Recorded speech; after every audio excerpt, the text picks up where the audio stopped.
పెద్దపల్లి జిల్లాలో గుర్తు తెలియని వ్యక్తులు పంట పొలాల్లో గుప్త నిధుల కోసం తవ్వకాలు చేపట్టారు. కనగర్తి గ్రామంలో గుప్త నిధుల కోసం పసుపు, కుంకుమ, నిమ్మకాయలు, ప్రమిదల్లో దీపాన్ని వెలిగించి నల్లకోడితో పూజలు చేసి గుప్త నిధుల కోసం తవ్వకాలు చేపట్టారు. విషయం తెలియగానే గ్రామస్తులు భయాందోళనకు గురవుతున్నారు. పొలాలకు వెళ్లాలంటే రైతులు భయపడిపోతున్నారు.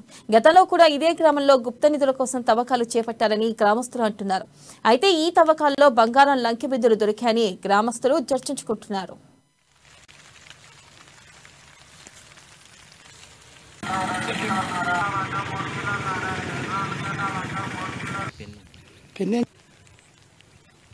పేరు రాజేశం.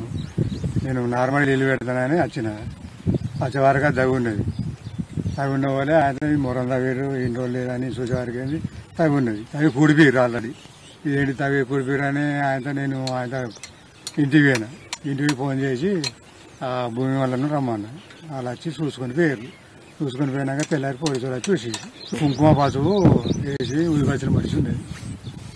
కొంచెం దాన్ని చూసినట్టుగా భయనాట అయ్యి ఆ భూములకు ఫోన్ చేసి చెప్పింది. పేరు రాజేశం. నేను నార్మల్ ఇల్లు పెడతానని వచ్చేవారుగా తగ్గున్నది.